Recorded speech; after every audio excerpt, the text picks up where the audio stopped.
Allahu Akbar, Allahu Akbar, Allahu Akbar,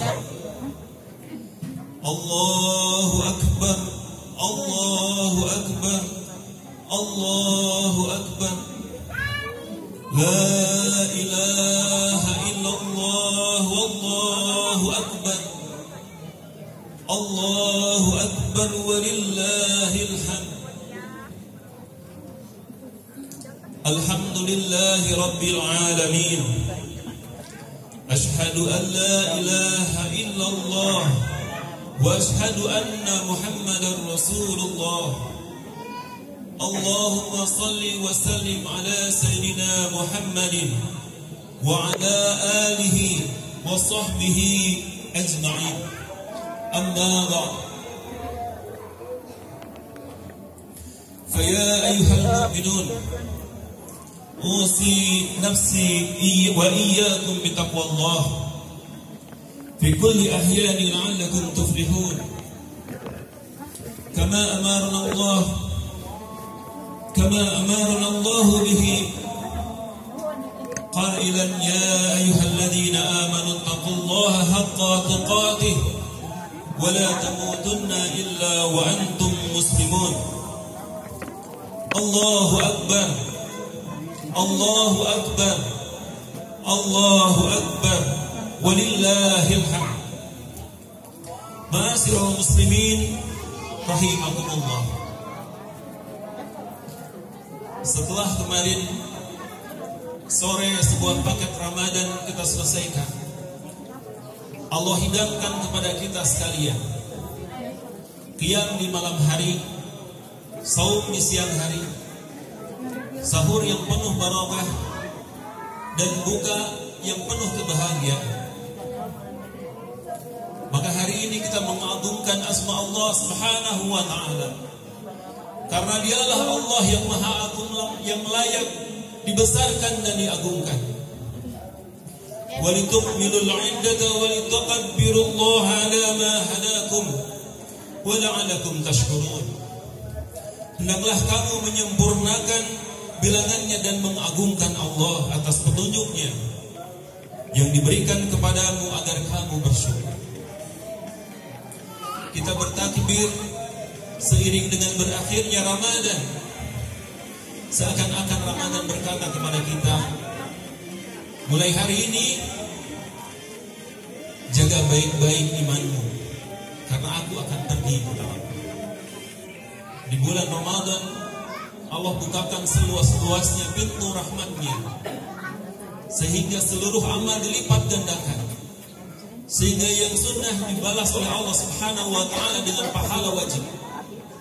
Bahkan nafasnya orang yang berpuasa Allah ninggahi sebagai tasbih kepada Allah Subhanahu wa ta'ala. Jika di hari-hari biasa ketika kita membaca Al-Quran maka satu hurufnya dilipat gandakan 10, maka di bulan Ramadan dilipat gandakan lebih banyak lagi. Siangnya kita menahan dari makan dan minum, kemudian malamnya kita bertaqarrub kepada Allah Subhanahu wa ta'ala. Di akhirnya Allah sajikan juga Lailatul Qadar, menunjukkan bahwa betapa Allah Subhanahu wa ta'ala itu sangat sayang kepada kita, bahwa Allah Subhanahu wa ta'ala sangat menginginkan kita masuk ke dalam surganya. Kita dididik, kita ditarbiyah oleh Allah Subhanahu wa ta'ala menjadi pribadi yang berbeda.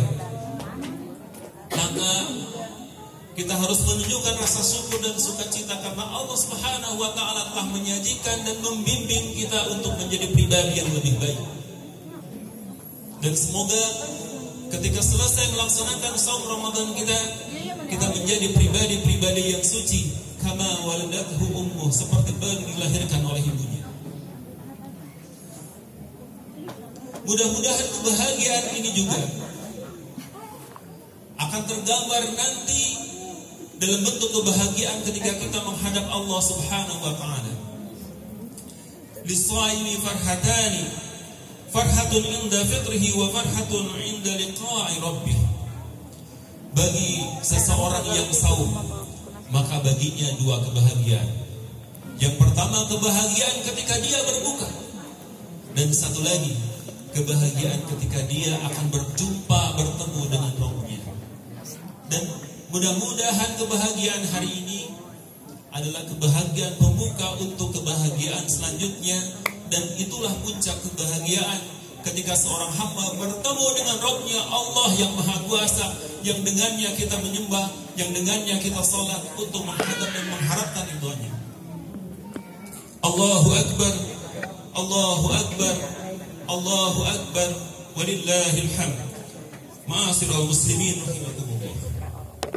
Puasa yang kita lakukan selama ini, selama 1 bulan, bukan hanya untuk menahan makan minum, bukan pula sekedar menahan syahwat, namun ia merupakan program Rabbani untuk mencetak pribadi yang bertakwa. Allah Subhanahu wa ta'ala berfirman, a'udzubillahi minasyaitonir rajim. Ya ayyuhalladzina amanu kutiba alaikumusiyam kama kutiba alal ladzina min qablikum la'allakum tattaqun. Hai orang-orang yang beriman, diwajibkan atas kamu berpuasa sebagaimana telah diwajibkan kepada umat sebelum kamu agar kamu bertakwa. Sebuah kedudukan yang tinggi dan mulia. Dalam Al-Quran, Allah mengaitkan segala kebaikan dengan takwa. Allah menjanjikan pahala dan ganjaran besar sebagai balasan takwa. Allah menjamin keselamatan dengan takwa. Allah memberikan solusi dan jalan keluar dari berbagai kesulitan juga dengan takwa. Juga pakaian kebesaran dan keagungan yang terbaik adalah takwa, libasut taqwa.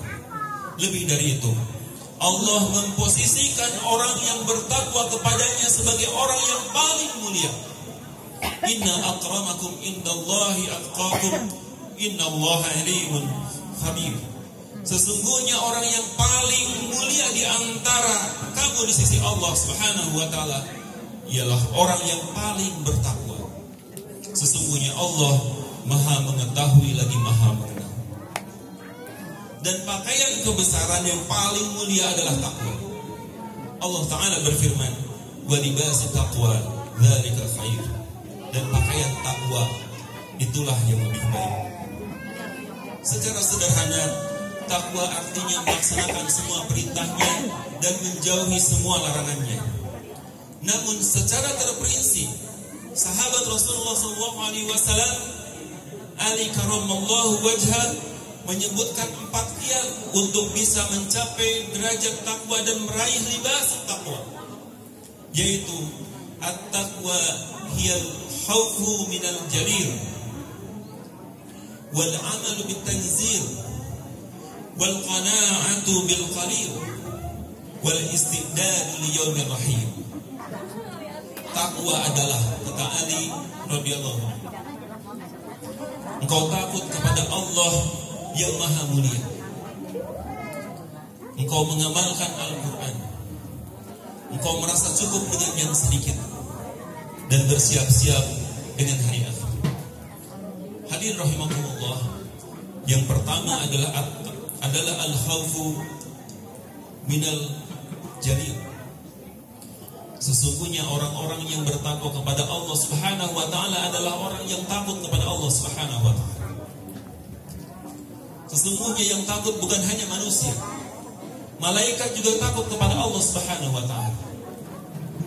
Ketika diperlihatkan kepada malaikat Jibril, diperlihatkan kepadanya neraka, maka Jibril mengatakan, ma zafat fi ainin li mundu an khalaqallahu jahannam khiftu an amsiyani fayaqin. Aku takut, mata tidak pernah berhenti mencucurkan air mata sejak Jahannam diciptakan. Aku takut aku berbuat dosa, kemudian aku dilemparkan ke dalamnya. Padahal malaikat tidak diciptakan Allah Subhanahu wa ta'ala untuk berbuat dosa. Rasulullah SAW telah mencontohkan kepada kita, apabila beliau melaksanakan salat, maka seperti air yang mendidih karena tangisan Rasulullah SAW, karena takutnya kepada Allah Subhanahu wa ta'ala.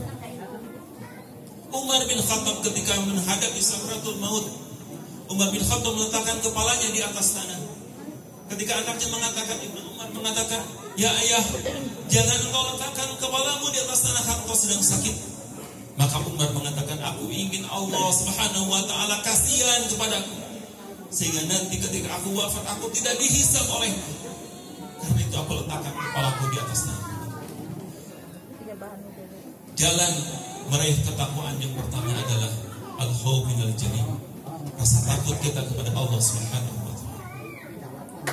Yang kedua, untuk mencapai derajat takwa adalah dengan mengamalkan Al-Quran wal amalu bitanzil, dengan konsisten menjadikan Al-Quran sebagai pedoman dan rujukan, hudal linnas wa bayyinah. Sebagaimana di bulan Ramadan kita dilatih untuk terus lebih banyak membaca Al-Quran, maka mari kita pertahankan di bulan Syawal ini untuk tetap mempertahankan ta'amul kita dengan Quran, interaksi kita dengan Quran. Bisa dengan membacanya, bisa dengan mempelajarinya, bisa dengan mengajarkannya, maupun mendengarkannya. Sebab Nabi Muhammad SAW mengatakan, khairukum man ta'allama al-Quran wa 'allamahu. Sebaik-baik orang di antara kalian adalah yang belajar Al-Quran dan mengajarkannya. Mari ajak anak-anak kita, mari ajak keluarga kita untuk lebih dekat dengan Al-Quran. Sesungguhnya dia bekal terbaik. Ajari mereka Al-Quran, ajari mereka memahami Al-Quran, supaya Al-Quran tersebut menjadi pembimbing dalam hidup mereka. Sesungguhnya sebaik-baik warisan adalah pengetahuan tentang Al-Quran. Hadirin rahimakumullah, yang ketiga adalah merasa cukup dengan yang sedikit. Ini ujian untuk kita. Maknanya adalah kita merasa cukup dengan karunia dan pemberian Allah meski sedikit. Karena sesungguhnya setiap pemberian yang Allah berikan itu atas pengetahuan Allah Subhanahu wa ta'ala. Allah lebih mengetahui mana yang terbaik untuk kita. Karena itu langkah terbaik adalah qanaah. Langkah terbaik adalah menerima ketentuan dari Allah Subhanahu wa ta'ala dan merasa cukup dengan yang sedikit itu. Ketahuilah bahwa berapapun yang kita dapat, berapapun yang kita terima dari rezeki dari Allah, itu adalah ketentuan Allah dan di bawah pengetahuan Allah, dan itu yang terbaik buat kita dari Allah Subhanahu wa ta'ala. Bahwa sesungguhnya kekayaan itu bukan banyaknya harta, kekayaan itu adalah kekayaan jiwa. Laisal ghina an kasratil arad, walakin al-ghina anin nafs, ghinan nafs. Sesungguhnya kaya itu bukan banyaknya harta. Bahkan dikatakan bahwa barang siapa manusia yang menjadikan dunia tujuannya, maka dia akan letih dan akan sengsara. Tapi apabila dia menjadikan Allah dan akhirat tujuannya, maka dunia akan dihadapkan kepadanya. Inilah hakikat yang harus dipahami oleh manusia, bahwa ketika dia makin menghadap kepada dunia, dunia akan menjauhinya. Tapi ketika dia makin menghadap kepada akhirat dan Allah Subhanahu wa ta'ala, justru dunia itu akan tunduk kepadanya. Yang keempat, bersiap-siap untuk hari akhir. Sesungguhnya orang-orang yang cerdas, orang-orang yang tahu adalah orang-orang yang mengutamakan akhirat daripada dunia. Ya ayyuhalladzina amanu taqullaha wa la tanzur nafsum ma qaddamat lighad wa taqullaha innallaha khabirun bima ta'malun. Hai orang-orang yang beriman, bertakwalah kalian kepada Allah, dan hendaknya setiap diri memperhatikan apa yang telah dia siapkan, apa yang telah diperbuatnya untuk hari esok. Dan bertakwalah kepada Allah, sesungguhnya Allah Maha mengetahui apa yang kamu kerjakan. Mempersiapkan diri untuk menghadapi akhirat juga merupakan sikap orang bijak dan cerdas. Al-Kayyis, kata Rasulullah SAW, mendana nafsahu wa amila lima ba'dal maut, adalah orang yang terus mengevaluasi dirinya dan bersiap-siap untuk menghadapi kematian, bersiap-siap untuk menjalani kehidupan, dan mempersiapkan diri untuk kebaikan nasib setelah mati.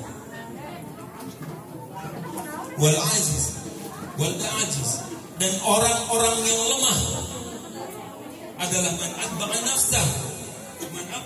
nafsahu hawaha wa tamanna 'ala Allah, dan orang-orang yang lemah yaitu yang mengikuti hawa nafsunya serta berangan-angan kepada Allah Subhanahu wa taala. Jadi orang-orang yang terbawa hawa nafsunya, orang-orang yang ketika disuruh berpuasa kemudian dia tidak berpuasa, mengikuti hawa nafsunya untuk makan dan minum, yang demikianlah orang yang lemah. Tapi dia bertamani, berharap, berangan-angan kepada Allah Subhanahu wa taala. Kira-kira dengan apa dia berangan-angan kalau tidak berbuat amal soleh? Maka orang yang cerdas adalah orang yang telah selalu mempersiapkan dirinya untuk akhirat. Di antara cara efektif untuk mempersiapkan di hari akhir adalah melakukan investasi jangka panjang yang manfaatnya terus membentang meski kita sudah wafat. Misalnya dengan sedekah jariyah, meninggalkan anak keturunan yang soleh, kemudian mewariskan ilmu yang bermanfaat yang berkelanjutan. Idza mata ibnu Adam, jika anak Adam meninggal, mati, inqata'a amal illa min thulas, terputus semua amalnya kecuali 3 perkara. Sedekah jariyah kita. Sedekah jariyah kita akan terus menjadi investasi jangka panjang walaupun kita sudah meninggal. Yang kedua, al-ilmu yuntafa'u bih, ilmu yang kita ajarkan kemudian bermanfaat. Itu yang akan menjadi investasi jangka panjang kita. Awaladin salih yad'un, atau seorang anak kita bina anak menjadi anak yang soleh, kemudian anak itu mendoakan kita ketika kita sudah menghadap Allah Subhanahu wa taala. Rawahu Muslim, hadits riwayat Muslim. Allahu akbar, Allahu akbar, Allahu akbar walillahil hamd. Ma'asyiral muslimin rahimakumullah. Itulah tanda orang bertakwa. Intinya menjaga diri agar selamat dari mara bahaya dan sukses meraih surga. Nabi sallallahu alaihi wasallam berpesan, An Ibnu Umar qala Rasulullah sallallahu alaihi wasallam, dari Ibnu Umar, dari sahabat Ibnu Umar, dari Rasulullah sallallahu alaihi wasallam, dan mengatakan bahwa Rasulullah sallallahu alaihi wasallam bersabda, salasun muhlikat wa salasun munjiyat wa salasun kafarat wa salasun darajat. Ada 3 perkara yang membinasakan, ada 3 perkara yang menyelamatkan, ada 3 perkara yang meleburkan dosa, dan ada 3 perkara yang meninggikan derajat. Adapun 3 perkara yang membinasakan adalah pertama, kekikiran yang diikuti. Maka binasa buat orang-orang yang kikir. Yang kedua, hawa nafsu yang diikuti. Celaka untuk orang yang mengikuti terus hawa nafsunya. Yang ketiga, ijabi nafsi, atau kekaguman seseorang, kagumnya seseorang terhadap dirinya sendiri, merasa bangga dengan pencapaian dirinya sendiri. Itu 3 hal yang membinasakan. Kemudian ada 3 perkara yang menyelamatkan, yaitu yang pertama, bersikap adil ketika marah dan ridha. Kedua, sederhana dalam masa kefakiran dan kecukupan.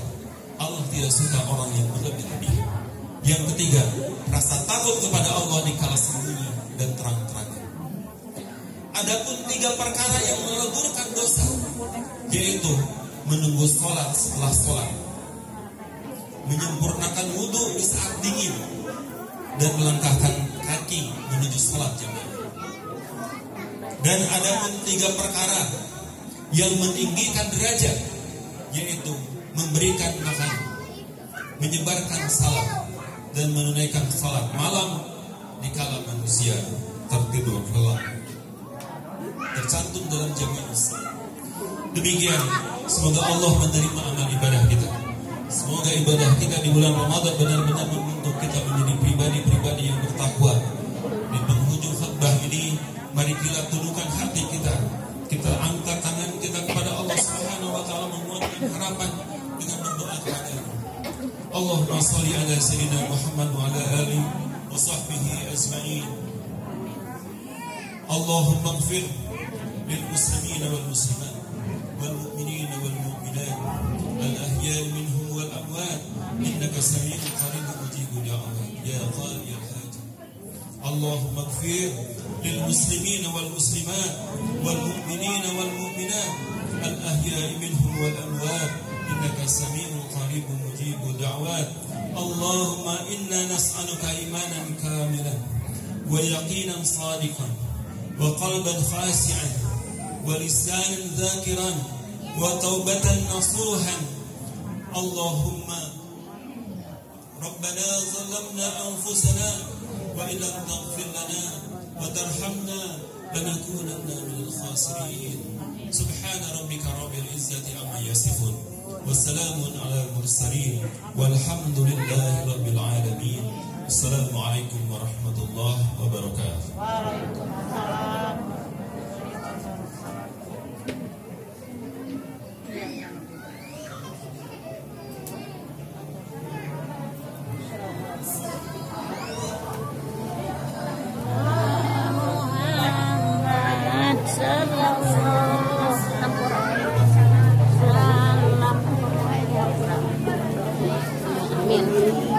Amin. Kunci mananya? Ini kunci.